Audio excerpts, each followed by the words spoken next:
Na férovku s Vavřincem Hradilkem. Ano, a na férovku tentokrát s mým kamarádem ze Slovenska, který sem do Prahy přijel na víkendové závody světového poháru na kanále v Troji, ve vodním slalomu samozřejmě. Je to stříbrný kajakář z loňské olympiády v Tokiu, kde nestačilo asi jenom o 15 vteřin na Jiřu Prskavce. Rodák z liptovského Mikuláše, Jakub Grigar. Takže krásné čtvrteční dopoledne všem posluchačům a já vítám Kubu ve studiu radiožurnálu Sport. Ahoj, Kubo. Dobré ránko a ďakujem pekne za pozvanie. No my děkujeme, že jsi dorazil, že jsi udělal čas. Hele, tak těšíš se na první letošní svěťák v Troji? Veľmi sa teším a nie je to len tým, že je to prvý sveťák, ale ten sveťák v Prahe má vždycky nejaké také špeciálne miesto, pretože naozaj vždy tu bývala najlepšia atmosféra, tí ľudia sú úplne blízko k tým pretekom a pokiaľ sa človeku pošťastí a podarí sa mu dostať do finále, tak tí diváci sú vždycky úplne úžasní a dokonca aj nás z iných krajín ženú do cieľa a preto naozaj ten sveťák v Prahe bol vždy bomba. Já jsem se chtěl zeptat, jako, jaký je pro tebe nejlepší svěťák a proč je to právě Troja, že jo? Takže... Takže no, je to opravdu tá atmosféra hlavne? Tak tam som asi trafil presne tie dôvody, že jednak Troja všeobecne je jeden z mojich najobľúbenejších kanálov, myslím, že by som to mohol zaradiť na druhú najobľúbenejšiu vodu, no a presne tá atmosféra, tí ľudia, že teda naozaj aj českí bratři, že nám vždycky teda fandia a pomáhajú nám teda pohnať nás do cieľa. A ty jsi říkal druhá nejoblíbenější voda, pokud jsem to pochytil. A jaký je pro tebe kritérium vlastně toho, jak moc máš ty kanály jednotlivé, nebo ty tratě rád? A to je tá první, teda je to asi predpokladám Lipťák. Tá prvá bude doma, tam tá jedna, teda my tam máme tie dve trate, ktoré sa volajú Váh a Orava a tá Orava je teda kanál, ktorý tečie tak 2 mesiace do roka. Je to taká veľmi zaujímavá, veľmi zábavná voda, ktorá sa mení a práve tá zábava je nejaké to kritérium, podľa ktorého hodnotím teda subjektívne tie kanály, že ako sa mi tam jazdí, aké veci si tam môžem dovoliť, ako to nejak tak vyhovuje možno tomu môjmu jazdnému štýlu, že koľko vecí tam môžem poskúšať a práve v tom je Troja super, že jednak sú tu veľmi stabilné protiprúdy, teda môže človek tie protiprúdne bránky trénovať úplne hociakým spôsobom. Potom teraz ešte po tej prerábke krásne veľké silné válce, ktoré sa dajú jazdiť zo strany na stranu, čiže práve to je tá vec, ktorá sa mi na Troji vždycky veľmi páčila. Mluvíš asi o nedávné, neřekl bych úplně rekonstrukci, ale je pravda, že vlastně před letošní sezónou náš kanál v Troji prošel lehkou změnou. Vlastně došlo k úpravě toho koryta ze začátku a teče tam víc té vody. Vyhovuje ti, když je ta trať těžší, náročnější, jak technicky, tak fyzicky? Nebo protože třeba kanál v Liptovském Mikuláši nechci vůbec schazovat, ale tak v tom kontextu těch nových moderních tratí už třeba není ani tak náročný jakoby v těch překážkách a tak, v těch válcích a vlnách. Tá ľavá strana určite nie, ale presne vlastne ten pravý kanál, tá Orava je zaujímavá v tom, že tá voda sa veľmi mení a že ten pretekár musí veľmi rýchlo reagovať, pretože naozaj niekedy len zlým timingom a zlým načasovaním jazdy, ktoré teda my vôbec nevieme ovplyvniť, vie človek stratiť 2 sekundy a preto sa mi to strašne páči v tom, že musíš naozaj rýchlo reagovať, či treba ísť doprava, či treba ísť doľava, či zabereš tou alebo tou rukou a práve to je pre mňa také zaujímavé a preto mám radšej aj tieto akoby možno tak nie že fyzicky, ale mentálne náročnejšie vody, kde musíš veľa rozmýšľať, veľa reagovať a kde teda na tej reakcii závisí teda ten výsledok potom v tom konečnom. A je něco, protože už to zmínil, že vlastně ta voda je nepředvídatelná, musíš hodně rychle reagovat. Je to něco, co člověk musí být v sobě, nebo to prostě to čtení té vody, jako třeba zrovna právě i může být vaší výhodou, protože pocházíte z Liptovského Mikuláše. Je to něco, na čem dokážeš pracovat v tréninku, nebo je to opravdu o citu? U mňa by som povedal, že je to naozaj niečo, čo v podstate tým tréningom získaš a je to o tom, aby si teda na tej vode strávil strašne veľa času, aby si vyskúšal rôzne kombinácie, aby si, však tebe to asi nemusím vysvetľovať, ale aby si pochopil... Ale samozrejme sa bavíme taky hlavne pro naše poslucháče. Aby si pochopil, ako tá voda funguje a kde sa ti môže stať aká situácia. No a práve keď máš za sebou takýto ten background tých hodín na tej vode a keď už teda máš najazdené tie situácie, tak práve vtedy sa mi páči teória úplne vypnúť vedomie a nechať to telo reagovať proste tak, ako potrebuje. A to sa mi napríklad podarilo aj na olympijských hrách a to sa mi veľmi páčilo, že teda ja som mal vedome nachystanú jednu situáciu a bol som rozhodnutý, ako pôjdem 2 brány. A nakoniec teda som nechal reagovať to telo a išiel som to úplne naopak a nakoniec to bolo rýchlejšie ako pôvodný plán. Čiže teď mluvíš o finálové jízde na olympiáde. Teraz semifinálová aj finálová. A presne to bolo na tom, že ten človek niekedy musí vypnúť hlavu a to samotné telo vie, čo má robiť, pretože má za sebou tie hodiny na tej vode. Co to znamená přesně vypnout tu hlavu? Protože samozřejmě úplně ji vypnout nemůžeš, ale tak je to nějaká metoda, na kterou si se pomocí třeba i různých dalších trenérů jako přišel? Toto bola v podstate taká vec, na ktorú som prišiel nejak postupne sám, že úplne v jednoduchosti, keď som to skúšal v tréningu, tak proste ako náhle som si hovoril, teraz musím dať pravý záber, teraz musím dať ľavý až, teraz musím točiť tú loď, tak vždycky bolo neskoro. Došiel som do tej brány a skončil som meter pod ňou, kde som chcel byť teda 10 cm na nej. Čiže ako náhle som si hovoril, tu daj tento záber, už to bolo zlé a už to bolo neskoro. A vtedy som si uvedomil, že proste to treba nechať na ten pocit, nechať presne vypnúť tú hlavu v tom, že nejak nerozmýšľaš nad tým, čo ideš urobiť, ale len nejak tak podvedome sleduješ tú vodu a tú situáciu okolo a to telo si samo vyberie akoby z tej histórie, že aký prejazd tam zvoliť. A práve toto je vec, ktorú úplne neviem popísať a neviem povedať, ako som sa tam dostal, ale nejakým spôsobom sa mi to podarilo a funguje to veľmi dobre. Tady Vávra Hradilek a můj dnešní host Jakub Grigar, reprezentant Slovenska na kajaku. Můj kamarád, můj soupeř občas, stříbrný olympionik také z Tokia. My jsme se v prvním vstupu bavili o tvé oblíbené, nebo jaké tratě jsou oblíbené a to. A mě zajímá, vlastně ty si loni na olympiádě získal stříbro a hned potom si jel závody domácí, mistrovství světa v Bratislavě. Teďko nedávno, 2 týdny zpátky vlastně mistrovství Evropy v Lipťáku, takže to byly opravdu taková nálož jako domácích závodů vrcholných. Hned takhle po té olympiádě, jak to působí na tebe? Protože samozřejmě ta popularita a povědomí o tobě asi zrostlo po olympiádě, předpokládám, na Slovensku. Trošičku takého formulu tam bolo a práve možno aj v tomto bolo náročné, že jednak je to domáca voda, ktorú teda poznáš a snažíš sa to nejak tak využiť, že predsa len je tam nejaká tá výhoda oproti tým ostatným pretekárom a máš to viac najazdené a na druhej strane je toto domáce publikum, ktoré teda nie vždy úplne pomáha tomu sústredeniu a veľakrát sa teda jednak ešte to, že úplne, že aj bývaš doma, žiješ doma, tak popri tých domácich závodoch teda pretekoch ešte musíš riešiť nejaké tie rodinné veci. Môžeš mluviť české klidne. Hej, môžem? Môže. A to by nebol asi dobrý nápad. Čiže určite je to vždycky super a vždy sú to zaujímavé preteky, ale pre mňa bol teda vždy ťažký ten tlak, že som sa chcel tak nejak ukázať pred tým domácim publikom a možno ich nejak na konci toho preteku aj potešiť.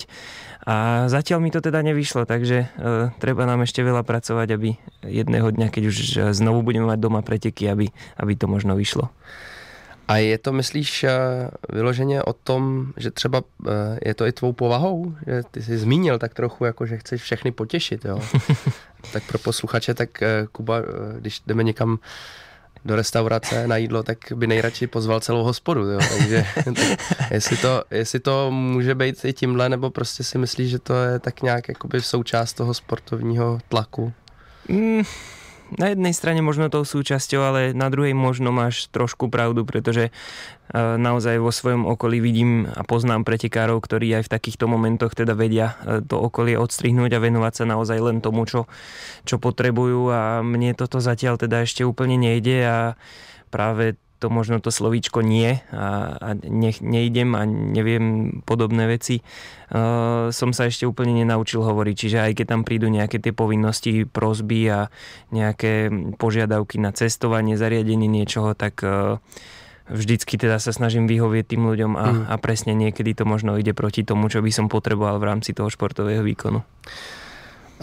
Teďko máš vlastně necelý rok od olympiády, tak bereš tuhle sezónu jako po olympijsky, to znamená, že třeba trošku odpočinkově, nebo jdeš do toho naplno? Jaký vůbec takhle máš pocity teďkon s vědomím toho, že máš olympijskou medaili? Práve, že úplne pohodovú ju neberem a nikdy som to úplne nerozumel, že teda oddychová sezóna, pretože pre mňa bol vodný salom vždycky o všetkých pretekoch. Nebolo to len o tej olympiáde a o olympijskom cykle a vždycky som si užíval aj tie najmenšie preteky a potom aj tie najväčšie. Čiže aj v podstate tento rok idem do toho s tým, že chcem teda podávať dobré výkony. Naozaj cez tú zimu sme poriadne makali, aby hlavne teda na tých domácich majstrovstvách sme ukázali, čo robíme, no a teda nakoniec to úplne nevyšlo, ale nenazval by som to úplne oddychovou sezónou a na každých pretekoch sa teda snažím zajazdiť čo najlepšie. No na druhou stranu, tak já o tobě vím, že ty vlastně poslední 2 roky se tréninku věnuješ opravdu hodně moc. Tak jestli třeba právě po té olympiádě, víš, a jestli máš za sebou jako opravdu asi náročný ten cyklus tréninkový, tak jestli třeba nemáš chuť jako si od toho trošku odpočinout. Nakoniec sme si teda od toho odpočinuli trošku tak sami od seba, pretože naozaj pred tou olympiádou sme sa snažili venovať každému detailu a v podstate ten rok pred tými olympijskými hrami sme začali riešiť tie najmenšie detaily, začínajúc nejakou diagnostikou toho tréningu na dennej báze, že teda rozhodnúť sa, či to telo je pripravené na nejakú záťaž, alebo by sa radšej možno zišiel nejaký oddych. Potom samozrejme tie veci v tréningu, aby to bolo pekne rovnomerne zaťažené, aby sme zapracovali na všetkých tých parametroch, ktoré sme potrebovali zlepšiť. Ďalej pre mňa taká veľmi dôležitá vec ohľadom výživy. Ja teda veľmi rád varím, veľmi rád jem a vždycky som mal problém s tým, že teda mal som trošku vyššiu váhu, ako by som potreboval. A samozrejme ešte popri tom, že máš ten ťažký tréning, tak bolo ťažké vykryť energiu, takže tomuto sme sa začali venovať a práve preto to bolo pre mňa ťažké, lebo naozaj som človek, ktorý by zjedol všetko, čo vidí a zrazu som proste musel aj na tých vrcholných podujatiach chodiť s váhou a vážiť si každé jedno jedlo, aby som to teda pokryl úplne do detailu. No a potom tie ďalšie veci, ako poriadne zastrešiť. A baví tě to, jo? I vlastně i přesto, že si k tomu jídlu měl, nebo máš takový vztah, tak... Vieš čo, na začiatku to bolo veľmi také zložité a trošku to je možno tie prvé 2 mesiace také donúcovacie a hlavne teda napríklad, keď sa bavíme o tomto jedle a prídeš na spoločnú večeru, kde sú teda aj ostatné národy a ľudia sa ti začnú vysmievať, že tam šaškuješ s váhou a že si vážiš 3 kopčeky ryže a neviem čo. Takže jednoduché to nebolo, ale v podstate naozaj potom, keď bolo to nejakých 8 mesiacov, čo sme sa dostali do toho Tokia, alebo teda možno ešte mesiac pred Tokiom, keď sa mi podarilo vyhrať ten svetový pohár v nemeckom Marklebergu. A zrazu začneš vidieť, že aj tieto detaily a že táto taká detailná práca prináša svoje ovocie a prináša tie výsledky. A potom zabudneš na všetky tieto možno posmešky a tieto zložité veci a teda keď vidíš, že ti to prinesie tú striebornú olympijskú medailu, tak spätne by som tú cestu hodnotil ako veľmi dobrú. Co pro tebe znamená Tokio?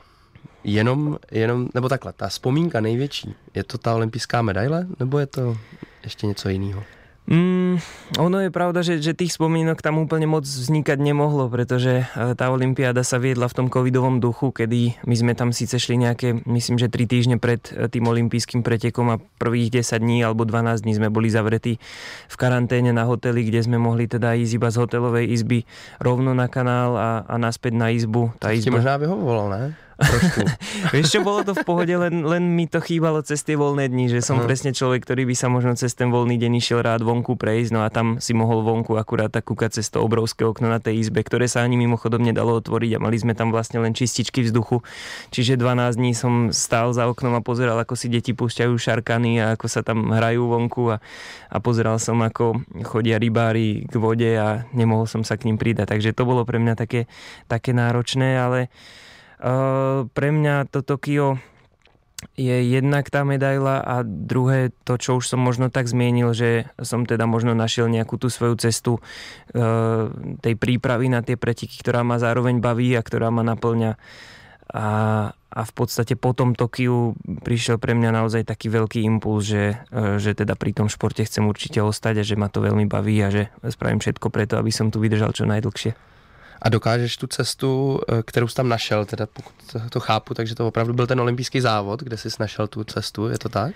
Ten olympijský závod bol takým tým završením, pretože predsa len presne to okolie, veľa tých ľudí vníma ten šport cez to oko tých olympijských hier, že teda nie je to vždy úplne o tom, aby si sa bavil na vode, ale chceli dosiahnuť ten výsledok na tých olympijských hrách a práve tí ľudia teda mi ukazovali rôzne spôsoby, ako na sebe pracovať v rámci tej prípravy na tú olympiádu. Mě hrozně zajímá, jestli jako to dokážeš, jestli si věříš na to, že to dokážeš, a teď nemyslím ten výsledek nebo ten úspěch, ale jestli opravdu si našel ten recept, který jako budeš teďkon, nebo který ti bude vycházet a který dokážeš vlastně jako aplikovat jako na další závody. Víš, to je, protože ta olympiáda, jak jsi říkal, ta byla hrozně specifická, že jo? I vlastně tím, že se o rok posunula, tak tá cesta k tomu byla úplne iná. Takže. Ja by som to povedal tak, že proste každý má svoju vlastnú cestu a v konečnom dôsledku myslím, že aj sa zhodneme na tom, že ten vodný slalom je strašne o hlave.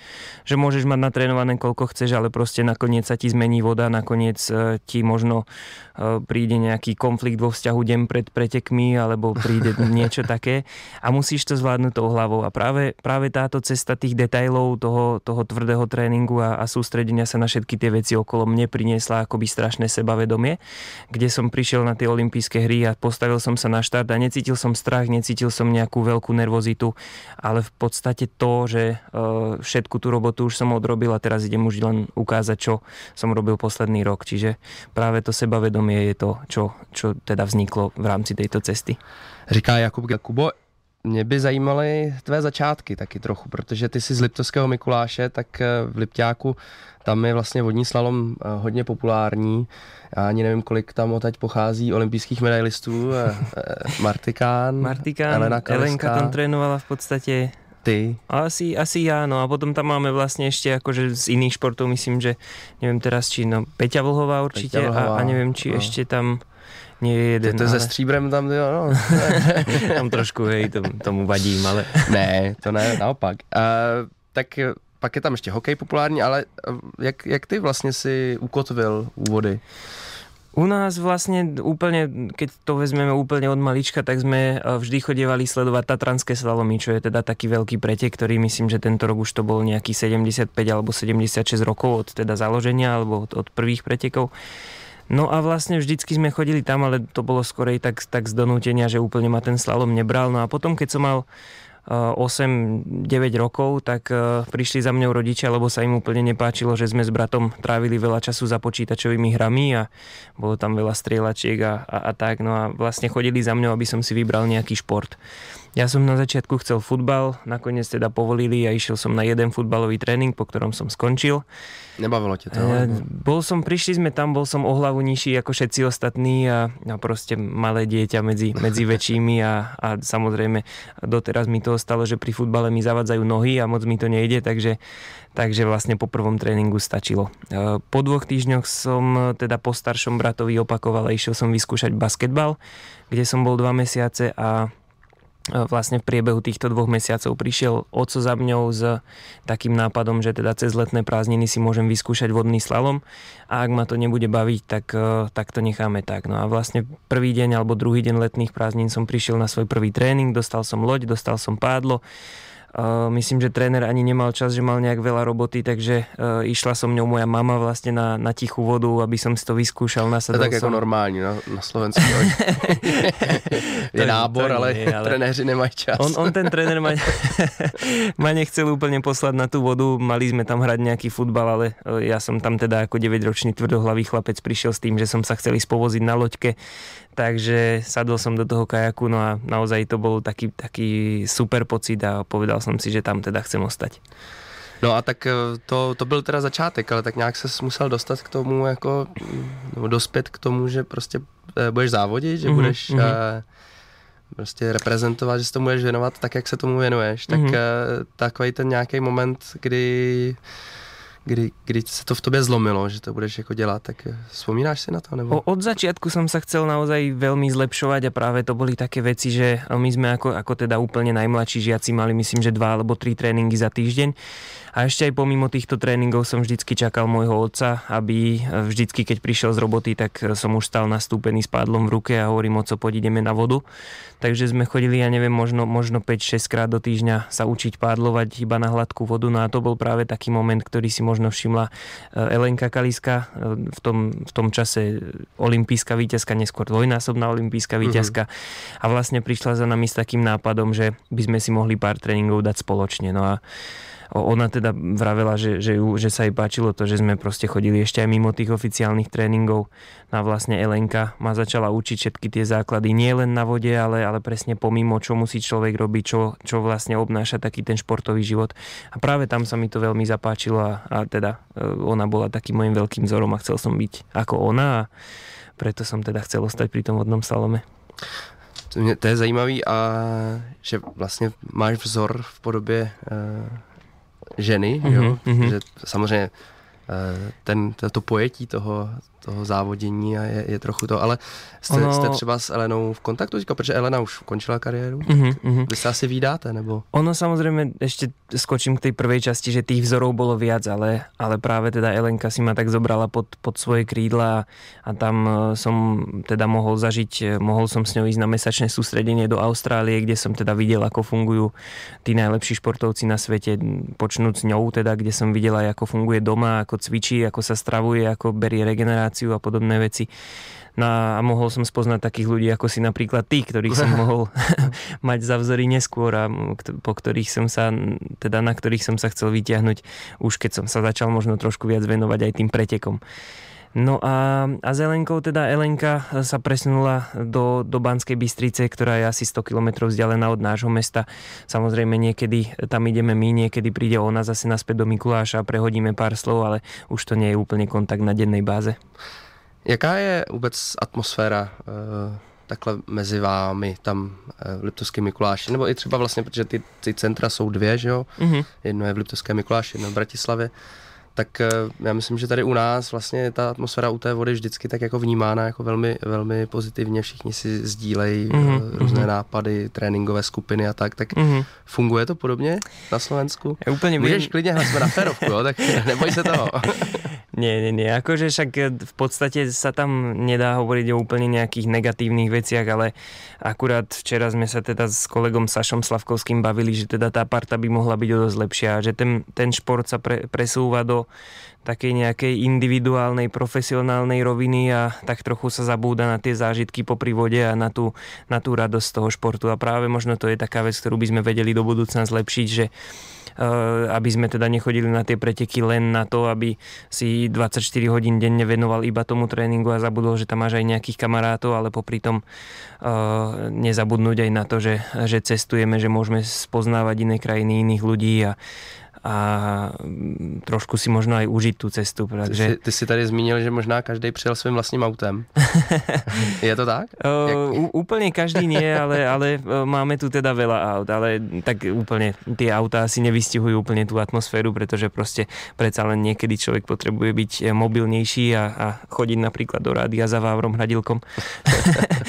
Ale teda sú tam aj takéto veci a myslím si, že práve ako si to spomenulo proti vám Čechom, by sme mohli povedať, že nie sme až taká dobrá partia. Povídá Jakub Grigar. Slovenský reprezentant ve vodním slalomu, můj parťák Jakub Grigar je se mnou ve studiu. Kubo, u tebe hrozně často vidím, že ty třeba dojedeš do cíle, pokazíš závod a pořád se směješ. Není ten úsměv trošku tak jako... navíc? Nebo je to opravdu... I prožíváš to? Ako určite to nie je úsmev, že by som sa nejak nútil, že teraz sa musíš usmievať. Proste prídem tam a zasmiejem sa na tom, že mi teda niečo nevyšlo. Samozrejme potom neskôr, možno keď sa zavriem do šatne, tak to trošku začne boleť a začne to byť také smutnejšie, ale... V podstate koniec koncov hneď po tej jazde mi to príde také niekedy vtipné, niekedy také, že teda sa už nad tým len pousmeješ, že teda takéto veci sa stali. A nejak tak som si postupne vytvoril, že nejaký zvyk, že ten úsmev je dobrá reakcia na akúkoľvek situáciu. Pomáhá ti v tomhle třeba nějaký mentální coach, nebo jak zvládat neúspěch, nebo jak zvládat nebo si na to přicházíš sám? Mám aj mentálneho kouča, spolupracujem s jedným pánom z Británie, ale práve túto vec sme teda riešiť úplne nemuseli, pretože sám od seba, alebo teda možno aj s pomocou svojho týmu som prišiel na to, že vlastne aj ten neúspech je možno vždycky vec jednej, dvoch menších chýb, ktoré teda sa dajú veľmi ľahko napraviť. Napríklad, aby som vysvetlil situáciu, minulý rok na majstrovstvách Európy som prišiel v semifinále do cieľa s druhým najrýchlejším časom, ale vlastne asi 5 minút po dojazde som dostal 50 trestných sekúnd, teda spätne, na ktoré som sa neskôr teda išiel pozrieť na video. Tréneri čakali, že budem z toho nahnevaný, smutný, no a zrazu ja som tam videl, že naozaj na tej bráne mi chýbalo možno 1,5 cm. A teraz to môžeš zobrať dvomi rôznymi pohľadmi. Buď sa teda začneš hnevať na rozhodcov, že ti uškodili, buď začneš byť smutný a začneš nadávať, aký je život nespravodlivý, alebo si teda rozobereš tú jazdu a zistíš, že možno vlastne ten 1,5 cm vychádzalo z toho, že si mal špičku 2 stupne doprava viac, ako si ich mal mať, alebo že si záber načasoval možno o pol sekundy skôr, ako mal prísť. A vlastne takéto veci sú veľmi jednoducho odstrániteľné, takže vždy to vezmem tak, že bol to druhý najrýchlejší čas. Bola to síce 50-ka, ale teda veľmi ľahko odstrániteľná, takže na budúce musím zapracovať na tomto a tomto a bude to lepšie. Ty si nakousl rozhodčí vlastně. Já myslím, že my asi oba dva máme zkušenosti s přísnými rozhodnutími a obecně a myslím si, že i oba jsme měli mnohdy štěstí, že rozhodčí stáli na našich stranách. A jak ty to vnímáš, tohle třeba při tréninku? Snažíš se opravdu ty průjezdy, protože na těch závodech se hodnotí jednou třeba hodně přísně, jednou ne.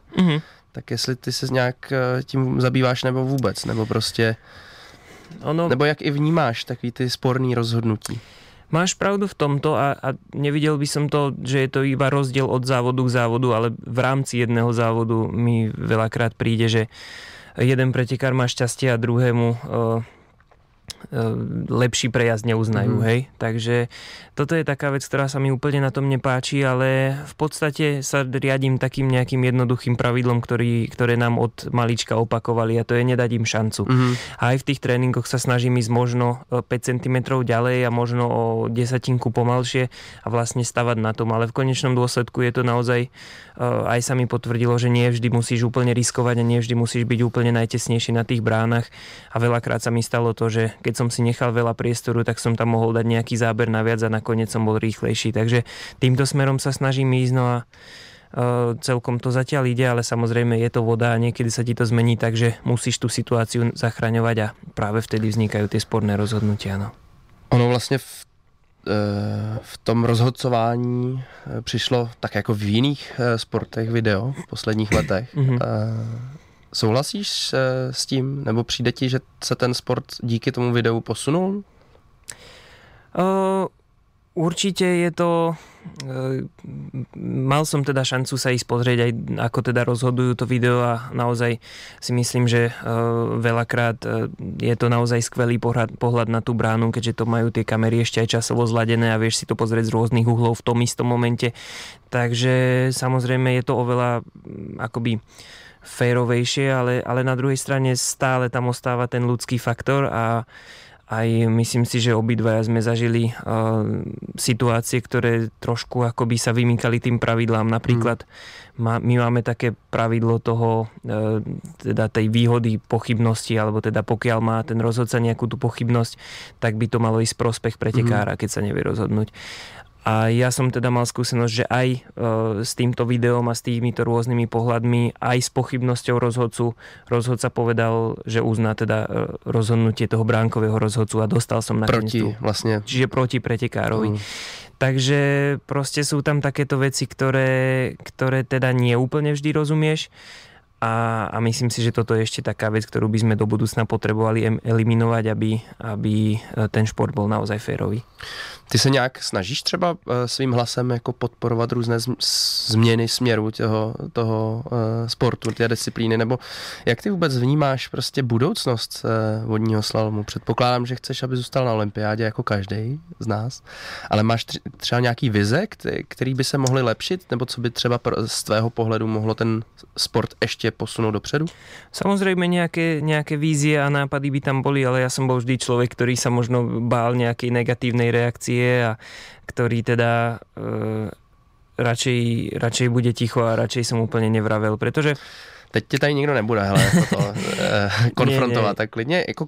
Úplne o konfrontácii nevravím, ale videl som aj naozaj väčších pretekárov a väčšie SA, ktoré teda prišli s tými nápadmi a nakoniec tie nápady nikam neviedli, lebo to narazilo na nejaký múr. A neviem teda presne, kde je ten múr a zároveň teda to hodnotím tak, že...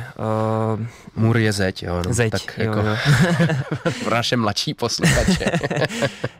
takže neviem úplne, akým spôsobom by sa to dalo posunúť ďalej, ale proste sú tam nejaké metódy, ktoré zatraktívňujú, ktoré by mohli zatraktívniť ten šport a čo ja môžem možno takto nahlas povedať, že dejú sa aj teda v pozadí tej našej federácie tie veci, ktoré neúplne pomáhajú tomu športu, ako napríklad ten extrémny slalom.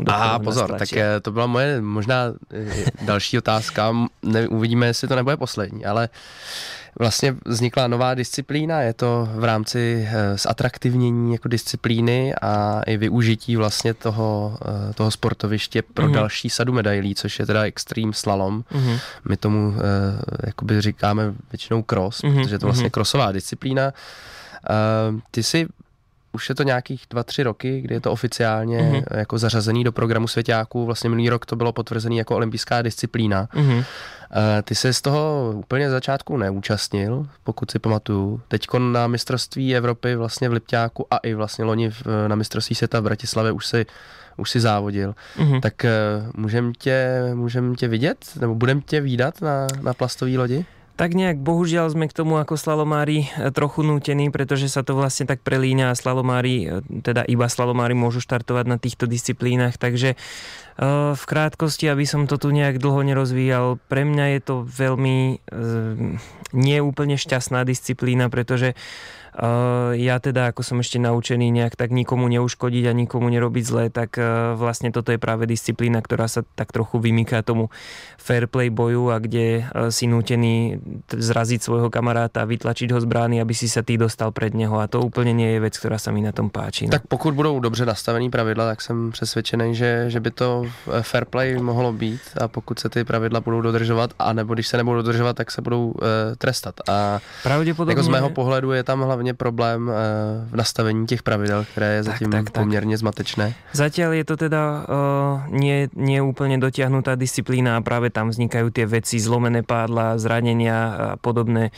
možno aj konflikty, pretože tie pravidlá ešte nie sú úplne na tej úrovni, aby to mohol byť úplne tip-top olympijský šport, takže verme, že do toho Paríža sa to stihne vyladiť. Na druhou stranu není práve tohle, co ty diváci chtějí vidět? Ťažko povedať, určite je to zaujímavé a je to šport, ktorý je ľahko pochopiteľný a je blízko k tým divákom, pretože človek dojde do cieľa a hneď vidíš, na aké miesto to stačilo, takže je to možno v tomto jednoduchšie ako ten slalom, ale nemyslím si, že úplne 4 ľudia, ktorí do seba búchajú pádlami a narážajú sa loďami, je to, čo by ľudí zaujímalo. No tak teď máme 3 roky, no ani ne, vlastně 2,5 roku do Paříže, tak ty se tomu budeš věnovat, nebo ne? To jsem zatím úplně nepochopil z těch tvých odpovědí. Budem sa tomu venovať, pretože je to pre mňa naozaj vždycky som tak nejak vravel a závidel som tým športom, ktoré mali viac šancí na ten olympijský výsledok a na viac olympijských medailí a práve toto vnímam ako nejakú takú ďalšiu šancu, kde sa teda dá ten výsledok spraviť a preto už vlastne týmto rokom začínam úplne poctivo štartovať na každom preteku a získavať tie skúsenosti a učiť sa, ako teda pracovať aj v rámci tejto disciplíny bez toho, aby som musel zrážať a zraniť svojich kamarátov. Jak jsem říkal už na začátku tady toho vstupu, ten náš čas utíká hrozně rychle. Tak co je pro tebe letos vlastně cílem, nebo možná nějakým, za co budeš z téhle sezóny nadšený a spokojený?